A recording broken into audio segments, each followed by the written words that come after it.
뭐 요즘 많이 장이 힘들죠. 아무래도 변동폭이 좀 심한 것 같아요. 이제 일부 차익 실현이 나오면서 시장이 좀 계단식 하락을 보고 있어요. 그래서 전체적으로 탄력을 받는 그런 시장은 아닌 것 같아요. 그래서 여기서 중간 점검을 해야 될 거는 비트코인 비중을 좀 많이 줄인 거는 잘한 것 같아요. 하지만 이더리움을 좀 빨리 산 게 좀 아쉽긴 하지만 여전히 이더리움은 어느 정도의 그 가격대의 박스를 지금 만들어가고 있는 것 같아요. 어쨌든 저는 이 부분에서 매수를 걸어놨긴 했는데 이 지점이 이탈을 하면 저는 매도를 할 겁니다. 기계적으로. 왜냐면 이제 심리적 저항이 여기서 깨지면 이제 투매 현상이 일어날 수도 있을 것 같아요. 그래서 뭐 그때에 따라서 시장의 분위기를 봐서 대응이 달라지겠지만 이거는 이제 지금 앞으로의 장은 이제 뭐 폭락장처럼 이게 이런 날처럼 과도하게 빠지는 경우는 좀 드물 것 같고 계단식 하락으로서 대응하기가 참 어려운 시장이 올 것 같아요. 근데 저는 그 하락 곡선이 어느 시점이 도달하면은 저는 반등을 할 거라는 믿음이 있거든요. 이 말이 뭐냐면은 계단식 하락이 예후가 보인다면 저는 과감하게 약 익절로 나올 생각입니다. 뭐 크게 수익이 아닌 상태로 나오겠죠. 그런데 오히려 큰 조정이 일어난다. 그러면은 저는 오히려 안전하다고 보고 있어요. 그게 무슨 말이냐면 병으로 표현을 하자면 계단식 하락은 암이에요. 그래서 진짜 죽어요.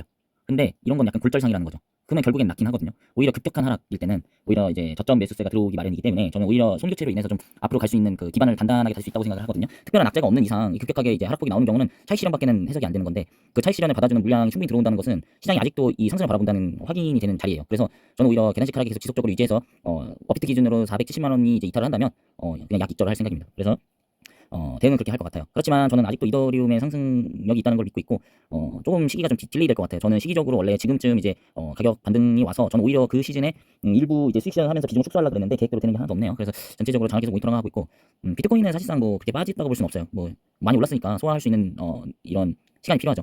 그래서 따라서 비트코인 같은 경우는 뭐 그렇게 큰 문제는 없을 것 같은데 저는 반대로 이제 하락장에는 그렇게 대응한다고 그랬는데 상승장일 때는 오히려 급격한 반등일 때 저는 좀 입절합니다. 왜냐면 아까의 하락장과는 좀 이제 반대되는 그런 말인데 급격하게 상승일 때는 결국에는 이제 어느 시점에 도달하면은 아까도 말했다시피 차익 실현 욕구가 일어나요. 개미든 고래든. 그러면서 이제 차익 실현 강한 저항을 맞고 이제 급격하게 또 하락하는 구조관이 보이기 때문에 오히려 계단식 상승일 때는 이제 전일 대비 이제 저점을 계속 다지면서 올라간다고 한다면 저는 계속 지켜보는 추세고 이제 급격하게 이제 상승을 하는 걸 보면 거래량이 터지면서 이제 돌파를 하면은 뭐 이제 돌파 매매를 좋아하시는 분은 오히려 이제 시장을 뚫었다 하면서 이제 상승을 달릴 것이다라고 얘기는 하는데 저는 수익률에 따라서 그때 판단이 달라지겠지만 이제 수익률이 아쉽지 않은 상태에서는 비중을 좀 축소하는 편입니다. 그래서 저는 그렇게 대응을 하고 저는 그 손익비가 참 중요한 것 같아요. 그래서 저는 어쨌든 투자를 뭐 단기적으로 하려는 게 아니기 때문에 장기적으로 보기 때문에 시간적으로 손익비와 승률을 높여서 이제 복리로서 저는 돈을 불렸던 것 같아요. 그래서 나이별 때 다 다를 것 같아요. 투자 방법이. 그러니까 예를 들어 이제 오히려 이 시장에서는 이제 노후에는 좀 안전하게 굴려라라고 하는데 좀 생각이 달라요. 왜냐면 노후 때 만약 안전하게 관리하려면 투자를 하기보다는 뭐 100번 양보해서 배당주 정도 하는 거지. 일단 이런 공격적인 투자를 하신다는 거라면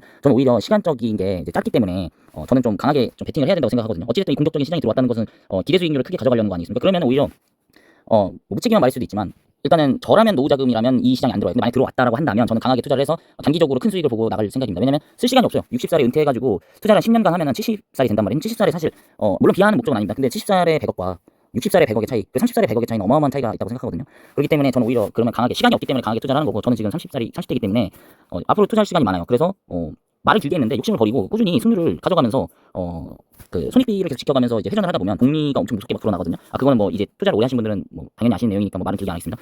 그래서 이 시장에서 그러면은 뭐 승률만 중요하다면 왜 굳이 코인에 왔냐? 저는 굳이 코인에 지금 영상이 많이 올라와 있던 거지. 그때 영상 제가 찍은 10개월 전에 영상을 보면 들어왔던 그런 마음가짐을 좀 찍었던 게 있어요. 그러니까 이 시장에 돈이 쏠릴 것 같아서 온 거예요. 뭐 이 시장에 대해서 뭐 엄청난 믿음이 있어서 왔다. 뭐 기술적인 믿음 이런 거 저는 솔직히 그렇게 중요하다고 생각하지 않습니다. 그래서 이 시장에 돈이 쏠릴 것 같고 강달러 현상이 일어날 것 같은데 미국 증시는 그때 당시에도 조금 가격이 많이 올라와 있어서 수익적으로 메리트가 없을 것 같아가지고 달러 기반인 이제 코인을 들어온 거예요. 그래서 저는 그렇게 투자를 했던 겁니다. 그래서 이제 또 이 시장이 이제 성숙기에 도달해서 어느 정도의 상승 모멘텀이 이제 없고 이제 좀 성숙기라고 한다면 이제 횡보 구간이겠죠. 횡보를 좀 길게 할 것 같으면 저는 또 시장을 바꿔서 다른 투자처로 이동할 생각입니다. 원래 이 투자에서는 그 좀 고집을 부릴 필요가 없을 것 같아요. 어느 투자는 사기고 어느 시장은 사기고 뭐 어느 시장은 뭐 건강하다. 저는 이런 거는 좀 이 황금기에 큰 수익을 볼 수 있는 거를 되게 놓칠 수 있는 그런 일반화적인 생각인 것 같거든요. 획일적인 생각이죠. 그래서 지금 코인판이 돈을 많이 벌 것 같아서 코인판이 전부고 갑자기 막 코인에 대해서 기술적으로 막 공부하고 그럴 필요가 없는 거죠. 제 기준에서는 오히려 지금 국장이 되게 매력적으로 보이고 있어요. 물론 다른 사람들은 국장이 뭐 되게 망한다, 국장 왜 하냐 이렇게 비아냥될 때 항상 기회였어요.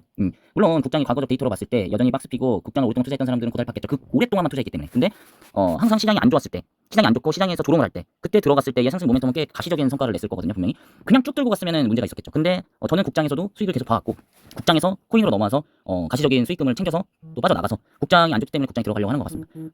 뭐 말이 길어졌는데요. 시장이 너무 안 좋아가지고 선생님들이 되게 좀 고통스러울 것 같아요. 근데 항상 말했지만 하이리스크 하이리턴 아니겠습니까? 이 시장이 되게 변동성이 많은 거 우리가 모두가 알고 있어요. 그런데 그거에 두렵고 하루 일과가 안 잡히고 그러면 지금 투자를 하고 있는 게 아닐 겁니다. 투기죠. 그러면 투자는 행복하려고 하는 건데 그러면 좀 이거의 투자 방식을 좀 바꿔야 될 수가 있을 것 같아요. 저희는 낚시꾼이 아닙니다. 그물을 쳐두고 어느 시기가 지나면 그물을 거두는 그런 좀 매매법을 이용해서 하는 게 심신으로서도 안정적이고 앞으로 투자하는 그런 습관적인 투자하는 방식으로도 올바를 거라고 생각해요. 원래 저는 농구로 비유하는 걸 좋아하거든요. 농구도 거의 뭐 몇 개월, 거의 뭐 3번, 3, 4분기 끝까지 고생만 해요. 근데 단 한 번에 수확을 할 때를 위해서 그 고생을 참는 거 아니겠습니까? 우리도 지금 되게 이제 씨앗을 뿌리고 비료를 주는 시기라고 생각하세요. 되게 괴롭고 힘들지만 우리가 그 잠깐의 수확의 기쁨을 위해서 지금 열심히 감내하고 있다고 생각합니다. 너무 시장은 별로 두려울 게 없어요.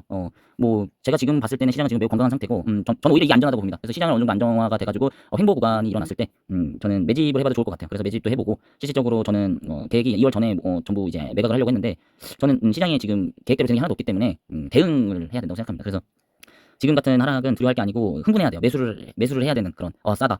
그래서 조금 딱딱한 분위기 벗어나서 허리띠 졸라 매시고 라면 드셔가면서 한 푼 두 푼 아껴가지고 이 코인을 한 번 더 매집을 해보는 시간을 가졌으면 좋겠습니다. 그리고 뭐 질문 언제든지 주셔도 좋아요.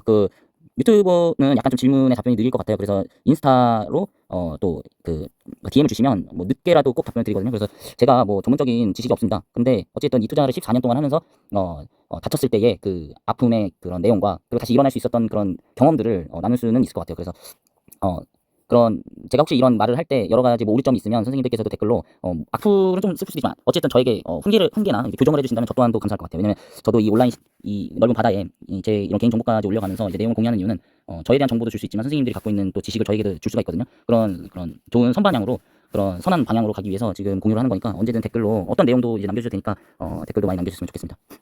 많이 힘드신데 힘내시고 또 새해에는 또 우리 좋은 결과 나올 수 있도록 한번 기원해 보도록 하겠습니다.